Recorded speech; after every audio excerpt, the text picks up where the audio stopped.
Welcome to the Association of Applied and Therapeutic Humor podcast, Laughbox. We have multiple hosts and multiple guests and multiple ways to think out of the box using humor. Laughbox is a production of the Association for Applied and Therapeutic Humor. Visit us online at www.aath.org. Follow us on social media, Facebook, Twitter, Instagram, or LinkedIn. Music by Gary Rubio. For more information, www.garyrubiomusic.com. Join us for episode 110 with Jim Bob Williams, Katie B, and special guest Timothy Killilea, the Improv firefighter. 2, 1. Welcome to Laughbox, the official podcast of the Association for Applied and Therapeutic Humor. I'm Jim Bob Williams. And I'm Katie B. And we have a special guest today, Timothy Killilea. Hello. Hey, welcome. Thanks for having me on here. I'm very honored, and I hope I'm an awesome guest. Woohoo! And we sure Already. will be. Woo! Good. Okay, we met at the ATH conference in Mesa, Arizona, and I was really impressed by your idea to use humor in the application of resilience. Yes. So how did you get involved in the resilience business? I think I work as a firefighter is the easiest answer. But there's like a timeline of interest in community and personal resilience that starts even at an early age. And I just thought that resilience seemed to be the way that sort of also the word I would best describe like how I want to be is to keep trying hard and to keep doing my best to overcome the challenges that come along my life. All right. Sounds amazing. And I just had a memory of sitting next to you at dinner or lunch. So, yeah, I was there for like 4 hours at most. It was fast. And nice to see you again instead of just nice to meet you because we've already met. And to be honest, that conference was amazing. I had been to a different conference about 15 miles away, and it was based around like behavioral health, and it was really organized and structured. But the AATH conference, it felt like I was amongst like friends that I'd met for the first time. And what good learning and connection occurred there. It was awesome. Absolutely. Yeah. And just meeting everyone there, like from like doctors to clowns to nurses to improv artists, like the ATH, I tell as many people as possible to look up and consider joining, because why are we not integrating humor more into our lives? Yep. Thank you. Thank you. Yes. Yeah. All right. So tell us, as a firefighter, okay, what is the greatest need for The greatest need? That is a wonderful question. Let me compliment more on how wonderful that question is while I come up with an answer. The greatest need, I think, is to be honest, I think it's loneliness. I think that there's a lot of what we're seeing in emergency response. Part of it comes from a lack of connection, a lack of having people in your life.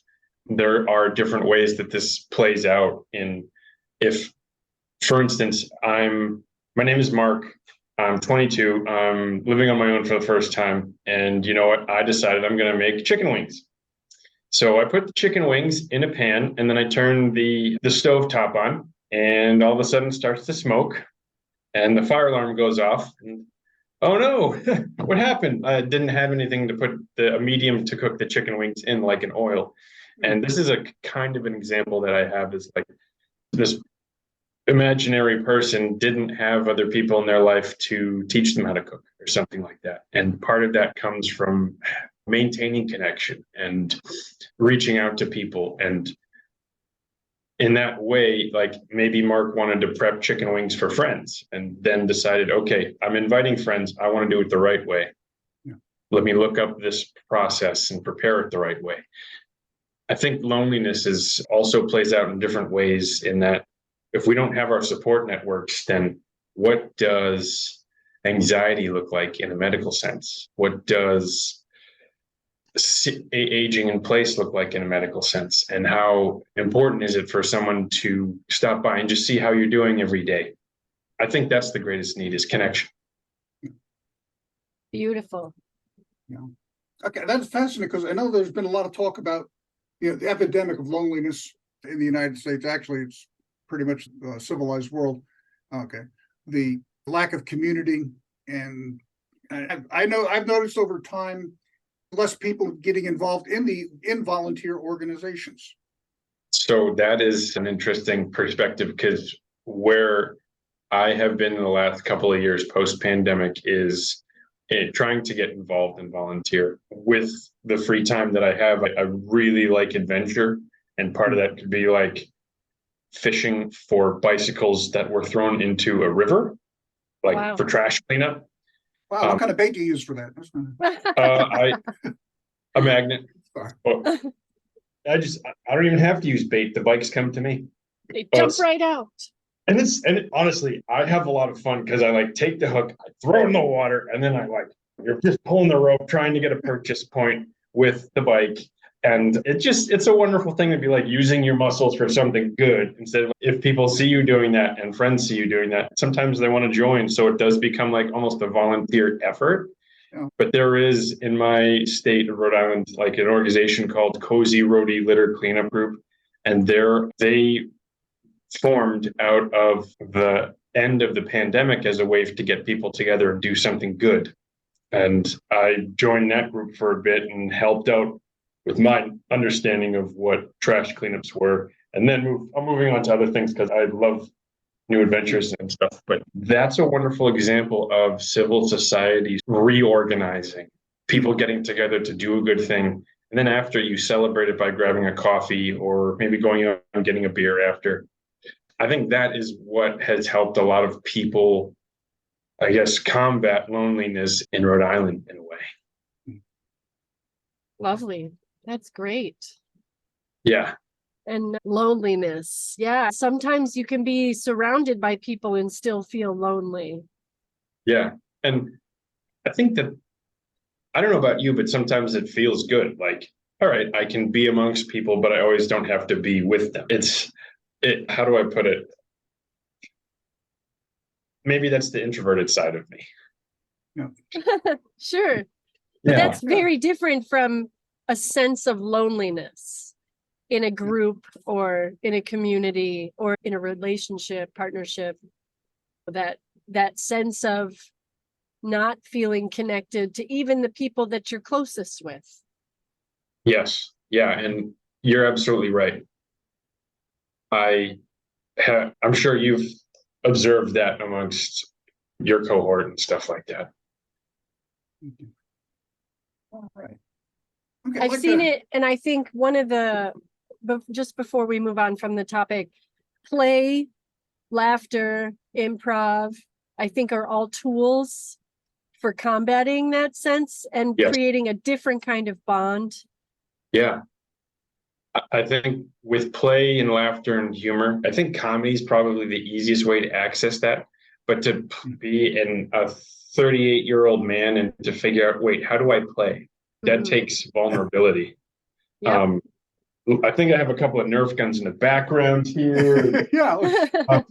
There's some random stuff, but that is how I will be oh, okay, it's time to play. Woo! Or I do improv with Bring Your Own Improv in Warwick, Rhode Island. Yeah. That's a great way to play, but that takes a vulnerability, and that can be one of the hardest things for people to really get past in order to connect. Okay. Agreed. Yeah. And here we are trying to figure all that out. Woo! Yeah.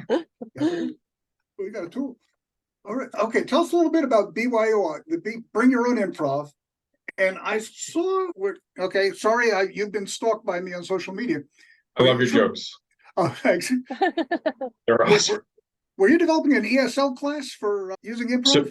So I had done a couple of those projects with Killilea. During the pandemic, accessibility to things like that were available online. And it's all right, where am I not seeing improv in certain communities? And one of those is the Spanish-speaking community. Accessibility is a huge issue. And one of my projects was to see if I can get a Spanish-speaking instructor to teach a class for people who might be interested in the Spanish-speaking community. I'm trying to reorganize another series of those classes for once a month in September through December. I'm still lining up some of those resources, and then I need to put the marketing together. But I'm really excited about that sort of thing because in the state of Rhode Island, we have 7 or 8 different improv communities, and they're largely English speaking. And the majority tends to be men, white men. So like we're limiting our market by just reaching out to that community. And I'd love to see more dynamic, creative force that is fostered in Rhode Island as a result of just providing improv as a thing. But the big thing that I see with improv and resilience is that for my experience as a firefighter, the ability to create something from nothing can be very powerful, especially in a situation where you feel like you've lost everything and you have to call emergency services. Doing it in a sensitive way, doing it in a way that is cathartic is also important, because you can't just be like, hey guys, oh wow, it looks like you lost everything with fire. Oh, guess what I have? I have jokes. No, it's not like that. But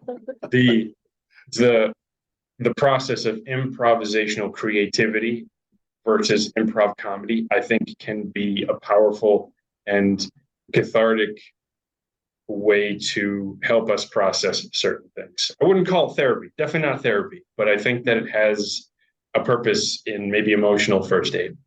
Oh, for sure. And I want to go back to your Spanish, as a Spanish speaker, I think one way to integrate the community to bring both groups together could be a Spanglish opportunity. Spanglish improv, where I love that idea. They can translate a little bit. They can use Hispanic words. They can play with the language. And some of it we know already, right? Yeah. The non-Spanish speakers. Tequila. Tequila. Sorry. Okay. You have something in common with a guest that we've had who's in the Ukraine now. A big shout out to Sergei Velishansky, because he has a online program to help people develop classes for ESL using improv. And so he's collected a bunch of games and he has lesson plans. It's Improversity. He looked for games that involved a lot of nonverbal action. Yes. Okay.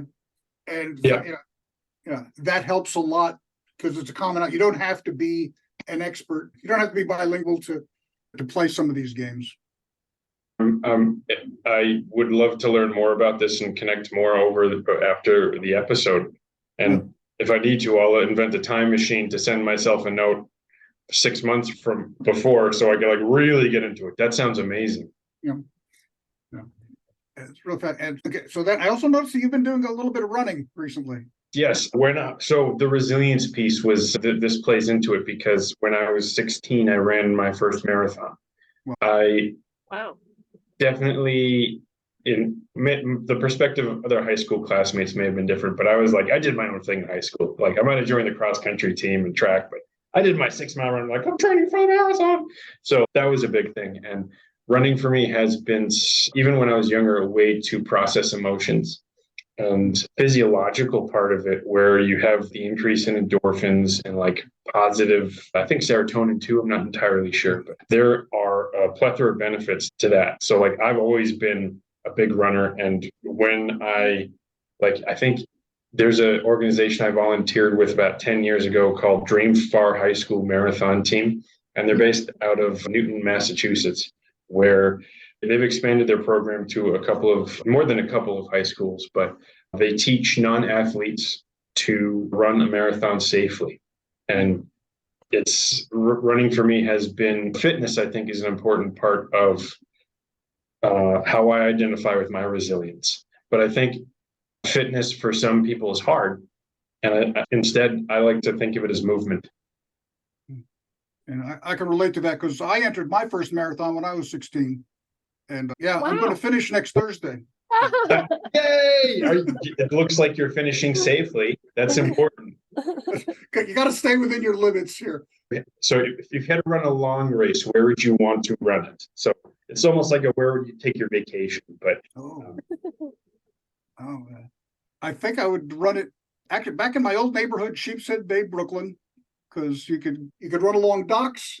It wasn't too far from some parks. You could see a lot of things. Also, it was just nice to be out in the salt air. If you wanted to go onto the beach, there's a little community called Manhattan Beach nearby. I'm glad you brought up the connection between physical resilience, emotional resilience, and humor, because I think these Venn diagrams overlap. Okay. Absolutely. Absolutely. Katie, where would you run a marathon if you had almost a vacation? But the beaches of LA. Ooh. Because the weather's perfect. Yeah. You have sand or sidewalk, and you can go long distances. I'm sensing a city theme here. I was going to go, I wouldn't mind running on the moon, but that's because I have run marathons. But I'm definitely connecting with my inner space cadet. Yay! Oh my God. Yeah, you know what else? On the moon, you weigh less. That's and true. Each run each leg goes a little further. This is making so much sense now. That's why I would do it on a trampoline with a harness, a bungee harness. Talk about play. Like in movement and physical and emotional resiliency. A trampoline park for me, yes. Oh my goodness. Except I can't go as like a 38-year-old man because it's normally like people 20 years younger than me at most. Oh, but yes, you can. I'll go with friends and stuff, but I just I don't want to accidentally launch someone farther because I'm like. Yes, you do. That's part of the fun. Come on now. Space cadet. There's flying out in the atmosphere. I'm going to run a marathon on the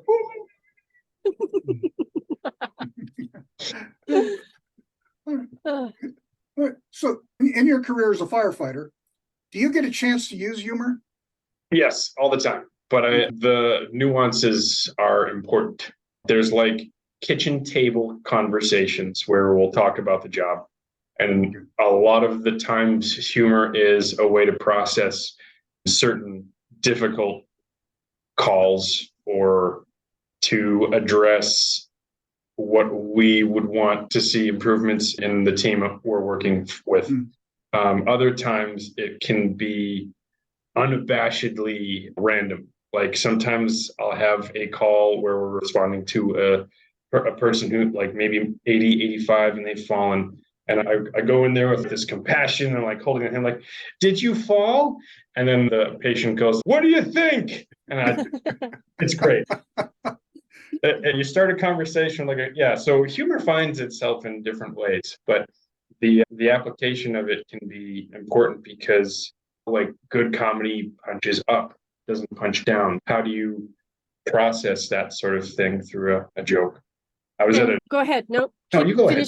I was just going to say, my dad had ALS, and something not everybody knows is that people with disabilities that fall down, it's your job to go and help them get back up. And you guys came a number of times when my dad fell down and my mom couldn't get him up. And I just want to acknowledge that and say thank you for that. And we in the fire service appreciate your support, and a fall like that can be very dangerous. So there are times where the response, after doing it so many times, you begin to understand the language of assistance in that. So I'm lucky to have worked and have had the opportunity to have worked in the job long enough where I can show up and have a good sense of how to safely bring the person back into a position of comfort. Love that. So it occurs to me that a fire call is really an improv exercise. You knock on the door, you don't know what's on the other side of it, what kind of mood they're going to be in, what the situation is. You have to have an improvisational mindset to do these. The first rule of improv is yes. And I'll tell you, when it's 1:30 and you get a call and your brain's, what? Hold on, let me wake up. You have to yes and it and just accept it for what it is. And that can be difficult after a long day because, the information you're getting is from a phone call and it's verbal.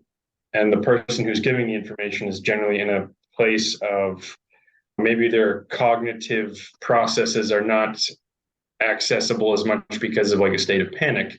But like when you show up, it could be anything. And I'm lucky to work in a city where we're next to it's right next to Boston. And so we have a really good community of firefighters who can assist and stuff like that. But you never know what you're going to get. Sometimes it could be like a call for a general illness, but someone's like bonked their head and like they're on blood thinners, and there's a lot of, it changes by day. And I'm very grateful to have that opportunity to serve in this way. Yeah. I also think we should. I have researched you, but this is an off-topic question. Sure. I'm a fan of Station 19. How realistic is that? One of my favorite things to do is have side jobs. So I honestly don't watch a lot of TV. Where would Station 19 from like Chicago Fire? Where's that? It's Grey's Anatomy, Seattle. Oh, okay.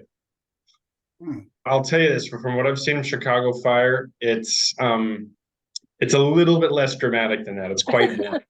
Yeah. Like the things that happen it's the way I would describe the fire service is we are paid too much for the work we do and paid too much for the work we don't do and too little for the work we do. So it balances out. Like there might be very quiet times, but there's other times where it's 90 degrees, humidity, the dew point's 75, and you got like your gear on. And I'm lucky because I drive the truck now, so I put the gear on less, but my coworkers, they have to, and they're sweating bullets and just like within 30 seconds, they're already coated in like a fine layer of sweat. So it really is like a hurry up and wait, get to work and then do the work, do the maintenance, do the paperwork, finish the inspections if you have them. And then occasionally there's down times where it's like, all right, ping pong or cards? What are we going to do? Yeah. Who's cooking dinner? Right. Tommy? Oh, no, Tim? Tim's cooking? The last time you did those drumsticks, it was pretty bad. I don't cook drumsticks anymore. Okay. Gotcha. One idea, I think we need to copyright an improv game here, and it's going to be called Fire Call, where two players are in fire services, and they go into a room and they don't know what the situation is, and then the players in the room know what the situation is, and the people doing the fire call have to figure out what the problem is. Okay. Yeah, got to do that. The other way I'm thinking of this is have it done at random. So if a group is doing a scene and is not going anywhere, that the facilitator can ring a fire bell, and two of the players are volunteer firefighters, and they have to go answer a problem someplace else. Okay. All right, we'll develop that. Enough of that. Do you ever use improv games in the fire station while you're waiting around? You haven't had a call for a couple hours. You got some time to kill. Let's do some one word at a time. I think we use improvisational creativity in our scenarios or tabletop scenarios. Yeah. Sometimes we'll go over a call that happened and be like, what could we have done better? Yes. And then this. Yes. And that. Yeah. But I don't integrate a lot of my improv games because I'm still waiting for some of my coworkers to come to a show. Yeah. Hopefully they don't hear this, because then they're going to be like, yeah, well, what about all those other things you said, Killilea? Like, oh, all right. Yeah. But my favorite thing to do is there's a couple of, I would guess I call them saltier individuals who there's thick skins and thin skins. And sometimes there are firefighters who can tease, but maybe they can't get teased as much. But there's a couple of guys that I really like to be like, hey, what's going on? Hey, guess what? Like we should do a comedy duo. You'd be the serious guy, and I'd be the wacky goofball. And it's a great little theme to start the morning, because people love looking forward to that sort of dynamic. I love it because my favorite teammate in that comedy duo, he'd be like, no, done, no, we are not funny. And I love, it's hilarious. That's awesome. Hey, so I see that you do a lot of writing on your website that's associated with medium.com. Yeah. And one of your quotes is, improv is not about giving up as long as it's a healthy effort. Yes. Say more. First off, let me just process all of that because I'm very grateful thank you for sharing that and that whole process of discovery. For me, I think improv has very much been about learning how to fail gracefully. Like improv is about when you're first starting this sort of thing, it's about discovery. And I think improv on almost a therapeutic sense, you can explore certain things like a scenario that involves a failure of some sort. Maybe the house is almost burnt down and you have to respond to a house that's almost fully burnt down. Or in my consideration, I think improv is about just accepting failure and being okay with that. Sometimes the scene doesn't work out. That's right. Like when my comedy teammate says, "You're not funny," that's all right. I can still take that. And he might not laugh at a joke, but everyone else around that table is, I think, grateful at least for the sort of comedy that's derived from that. Yeah. I also was really excited to go to it was a networking event at the AATH online and through Zoom, and they talked about dad jokes. And I think that's a relatively new concept that is originated in the United States. Because when I was hearing like people from other countries ask what a dad joke is, for me, it seems commonplace. Yeah. But for me, a dad joke to me is like a form of weaponized failure. It's great because if you want to try a dad joke, you know it's already bad, but you say it anyways. And it's a way to practice just being okay with failure. So you can tune a piano, but you can't tune a fish. Everyone's heard that. And just saying that out loud might be a way to practice. It's okay to not have to be successful all the time. Like it can just be for the pure practice of it. Because even the delivery of a dad joke in different ways can be a learning experience. And in that case, if success is one of the best ways to learn, why not try that? You can tune a piano, but you can't tune a fish. You can tune a piano, but you can't tune a fish. Saying those two things and seeing the response. That's what I think improv is. Choosing to be as accepting as possible of the outcome, but still trying to yes and it to add something and to make your team look good. Okay, your comment that a dad joke is weaponized failure needs to be on a plaque cast in bronze and given to every dad and aspiring dad. That is a brilliant synopsis. I hope we can also call it mom jokes too, or parent jokes, because just limiting it to dad jokes, sometimes someone might want to say an Uncle Tim joke. At least that's what my niece calls it. Nice. So are you that uncle? Yeah. Oh, yeah. I will. I don't. So in my family, I grew up with a family of four boys. So I'm one of three brothers. And like, there's one joke or like tease I do where I'll be like, I'll pretend to take food from her plate. And then she'll look at me with those Killilea eyes and be like, "What are you doing?" And I'm like, "Oh, I'm just kidding. I would never do that." Because growing up with four boys, that you got to hog your food. You have to eat it fast or else it's gone. Those are Uncle Tim jokes and stuff like that. And guess what? I had my niece. I had garlic. Who wants a hug? And she's like, yeah. It's come to the point where she now asks if I have had garlic when I come visit in the morning. And I'm just like, what do you think? No, it was coffee. It's silly. Okay. So humor goes on a spectrum from the gentle, the dad joke area, but I understand that I used to work in sewage treatment plants. So we saw a lot of interesting things. Yes. There's a type of humor that happens in the break room, at the fire station, in the toilet humor. Yeah, that cannot be shared with the general public because it's almost like you have to be there to appreciate it. That's a part of it. So there are differing levels of sensitivities amongst firefighters. Some have thicker skins than others. Some grew up with brothers, with sisters, alone. Their experiences really color the way they process humor. But there's one thing that I tend to do when maybe we're all at the fire station and the younger guys are on their phones. And I'll just, I pull out my fart soundboard on my smartphone. and then I just hit one button, and it's just like the chaotic part of me. No, I don't do it very frequently because it ruins the joke, but like some kinds of toilet humor can honestly be a good break from the boredom or the monotony of it, or it can just be that little piece of humor that takes someone out of their stress level for a minute. And I think that's the best part about humor and comedy is if it's done appropriately, it can be a little bit of a break the more difficult parts of life. Your logo that you've put on your website is Impact Resiliency. Yes. Yeah. I love that. I love that.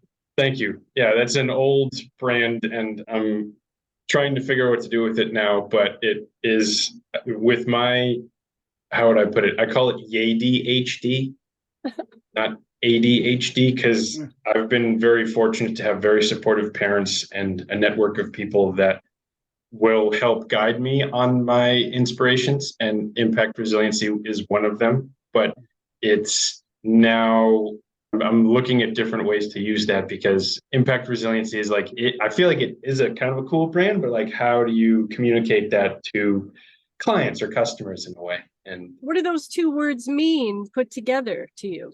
To me, it means how can that make an impact on someone? Like, where can I experience your world and make adjustments or recommendations on what might help you overcome the challenges you have? Lovely. I think with my curiosity, I've been able to take on a lot of different side jobs and understanding a person's perspective is very important for me, because with humor and comedy and improvisational creativity, there's ways to optimize the comedy, the comedic effect, which that sounds very dehumanizing in a way, but I don't want someone to if someone spends time in that place that is lonely, that is disconnected, it can be difficult to be there all the time. So how can I help with that? Love it. The improv is not about giving up statement. Should your doctor prescribe comedy to fight illness? And we know now what laughter does for pain, what laughter does for stress, and the way we bond through improv and all of that. And I just think what you've done on your website is quite powerful. Thank you. Yeah, it's only one part of a larger network of things. And I was really excited to learn that the ATH was out there. And like, I'd listened to Laughbox for years before, you know what, I'm going to join this. And it ended up being that my partner went with going to Arizona the same weekend that the ATH had a conference, and I wanted to support them in their work, and because they're very supportive of my work too. And not even that, just like the work that they're doing is amazing in terms of behavioral health and working with weight stigma and stuff like that. But like the ATH too is such a wonderful organization, and we're still trying to figure out how to research positive psychology as opposed to let's figure out depression and anxiety and stuff like that. Like, what about the other end of this emotional spectrum that we can look at? I don't think there's enough words to describe the particular kinds of joy that are out there. I remember Andy Huberman talking about delight. Oh, that sounds good. If I was having some ice cream, would I be joyful or delighted? Yeah, Katie, Jim Bob, like the work that you're doing by reaching out to people and asking for their story and sharing that's the important thing, because it brings to light the possibility of something more being out there than just, hey, here is a prescription and you can spend an hour a week with this one person that you don't know you might have a good rapport with or not. So I think that's important. Which, by the way, I recommend therapy for everyone, but therapy is different for each person. And yeah, I do maintenance work when I know I'm like, my emotions are getting too heavy for me to handle. Yeah, good point. Good point. It's not about pushing them aside. It's about alternatives, but we still have to feel our feelings. Exactly. Yeah. That's a big part is with my personal understanding of having friends who've gone through addiction and stuff, you see maybe that they're using that to suppress what they're feeling. And it really being able to express those emotions, to feel them and to complete that circuit, to complete and finish feeling those emotions is important. I know I didn't do a good job doing that. And it's been a learning process, and it's something I'm still developing to feel. Where were you on 9/11? I was I was close to, I think, Mr. Moore's history class as a junior in high school. And I just heard that someone had flown a building into New York City, flown a plane into New York City buildings. And I was like, what? And I think it was Newton North High School. And the hallway was adjacent to Lowell Ave and the entrance that was closer to the Mass Pike than farther. So yeah, third floor. And then after that, I had skipped school. Sorry, parents, mom and dad. And I walked with a couple of friends close to our park, and we talked about what was going on. Did that experience affect your decision to become a firefighter? I would attribute a lot of my work and resiliency to the important narrative that my mom had instilled in me when I was younger. I had a medical issue where the doctors diagnosed that I probably wouldn't have been able to read when I was older. My mom and my dad both have an incredible instinct for education combined with the Killilea brand of stubbornness. And the way that my mom helped me to learn language and reading was she would take her finger and she would write the letters on my back as a way to process the information. And by the time I was in first grade or second grade, I was reading like adult level Star Wars fiction. Wow. And from that, it came this narrative of challenge. Even when you were younger, things might be harder for you. And I think that is the same narrative that pushed me to try a marathon at 16 and to also have it be, I guess, a sense of freedom is like accessibility is freedom. It's the choice to be able to do improv as a Spanish speaker or attend a baseball game as a person who's confined to a wheelchair. So like that wanting to be a firefighter, I think, was a way of being like, okay, how am I achieving that sense of self and fulfillment? And I think the resilience also be like, for me, it was inspired by comic books too, except I can't jump tall buildings or not bulletproof. So I was like, all right, I'll be a firefighter instead. I was very lucky with that. Because you could rappel off tall buildings. Exactly. Yeah, there are coworkers who will do a better job of that than me. So I will just say that. Much better job. I can do it, but there are other coworkers there's guys who are seriously passionate about this job, and it's beautiful to see that. And they're aware of there are some that are aware of the differences in their life and how it approaches. And then there's others that are just like single-minded, determined. But I'm really lucky to be inspired by that too, and also held accountable. So for those that are within sound of our voices right now, and they want to know more and talk to you about nothing, how can they get in contact with you? Sure. You can reach out to me with my Instagram. I'm Timothy Killilea. It's all one word. I'm also exploring culture, agriculture, economics, food security, soil nutrition through an Instagram account called Potato-Based Economy. Potato-Based Economy. Okay. Yes. And I have a couple of other projects coming up, but I'm going to announce that on like social media later on. Okay. Your website, is that still current? Yes, I write articles a lot less than I used to on Medium, but Medium can be a place where you can also access me and read up a little bit about my experiences, side jobs. And I think I want to talk a little bit in the future about the bacteria that are currently metabolizing plastic. Mm-hmm. So that's the improvisational creativity is working around that potential. Is that a vector in the future? But anyways, I could get into that, but that's like a... Let me just share your website, timothykillilea.medium.com. Thank you. Yeah, and that too. Please give me a follow. Give me just disagree with something and be like, hey, here's some alternate research that proves differently. Because I would love to learn more. I love being, I think accountability is important, and it's important to also have be engaged in different perspectives. Yeah. Okay. The question I have to ask, we talked about a lot of ideas. Today, Yes. If you're somebody asked a question there, what difference does humor make on Thursday? On Thursday, it's a typical day of the week. So another side job I have is I have my dad out of the parking lot. And when I'm working on a Thursday, I'm like, you're past hump day. You got this. Like, you can make it to Friday. And then even then, maybe you can leave early. I don't know. But a Thursday's perfect. Is it Thirsty Thursday? Is it Hydrated Thursday? I don't know. I think that there's plenty of ways to work it around. You know what? At least it's not Friday. You still got another day you can whine about things before the weekend. Oh, that's brilliant. Thank you.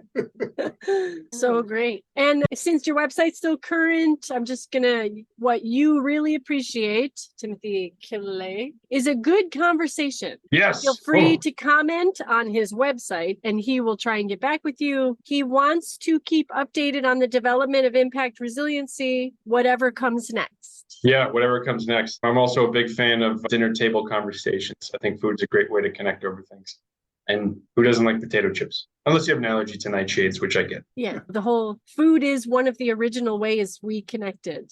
Yeah. And I could go way down that rabbit hole, but yeah. I'm a foodie. Let's go.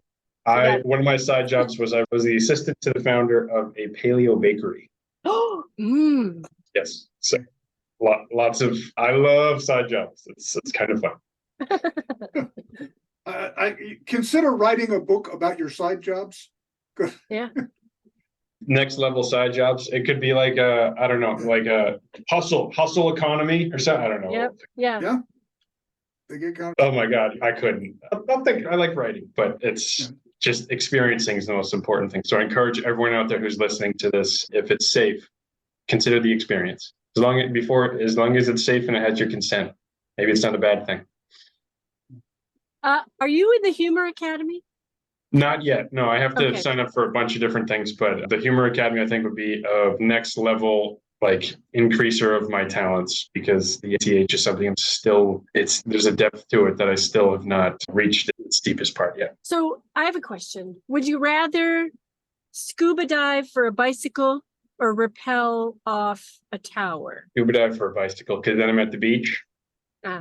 And hopefully the bicycle's probably close enough to the beach so I could get a tan after. Nice. And then I could do my own beach run, because the sand's not bad for a run or a long walk. But yeah, I would scuba dive that is a great question. I should have. Yeah. Oh my God. Can I ask the both of you a question? Yes. Of course. So we do featured audience members that bring your own improv in Warwick, and we always interview some people from the inspiration of the show. My question that I love to lead into is, what is your favorite chair? And it's I'll continue while the thoughts percolate. It's such an interesting question because we all have to sit. So it's like, where would it be? Is it a specific environment? Is it a scenario? Is it like season? If someone's favorite chair is their office chair, I'd be like, we might have to figure something out. Okay, I can answer that. Okay. And a lot of chairs ran through my mind before I could settle on the best one. I have a rocker chair. Actually, I don't have it anymore, but it was designed for a child, maybe 3 or 4 years old. And I had a rocking chair like that. And I would sit and I'd read golden books and whatnot. And it was my little niche. And when my nephew came to live with us, he liked that chair. And each of my sons had a chair like that. And so that it just has a symbolic and reading it. I can't fit it in anymore, but it's my favorite chair. That's beautiful. That's great. So I went through a number of scenarios as well. And I came up with, I think my favorite chair is my camping. I'm on the road, right? And I live in a van, 7,000 feet, Big Bear Mountain in the San Bernardino Mountains, in my camping chair, cooking dinner. Oh, that's so much better than the rock on top of a mountain. Wow. Those are great answers. Oh my goodness. It was nice. You actually took me there. Hey. Yeah. I did a little dance around the chair. Oh, You know, yeah. like At that that point, chair involved a lot by myself at 7,000 feet. yeah, that's a way to express your joy. Yeah. Yes, that's right. Wow. Thank you. Yeah. And thank you. This has been lovely speaking with you. You have a really interesting perspective being in the hero arts, so to speak. And thank you so much for all that you do on a daily basis, helping people. Thank you for that. And I do want to say that word hero can be taken away, but I'm always going to try and earn that. And that part of it comes with accountability. Yeah. And thank you, Jim Bob, and thank you, Katie, for the opportunity. You ask such good questions, and I feel like I'm in a space now where other people have been after a Laughbox podcast where it's, wow, just thank you so much. You're most welcome. Thank And on you. behalf of the Association for Applied and Therapeutic Humor, this has been Laughbox. I'm Jim Bob Williams. And I'm Katie B. And we want to thank Timothy Killilea for giving us a great discussion on resilience and so much more. Thank you and take care. Thank you. Thank you. Thank you for joining us for episode 110 with Timothy Killilea, Jim Bob Williams, and Katie B. Thank you very much. This has been Laughbox, brought to you by the Association of Applied and Therapeutic Humor. Thank you so much for hanging out with us. Laughbox is a production of the Association for Applied and Therapeutic Humor. Visit us online at www.aath.org. Follow us on social media, Facebook, Twitter, Instagram, or LinkedIn. Music by Gary Rubio. For more information, www.GaryRubiomusic.com. And we'll see you next time.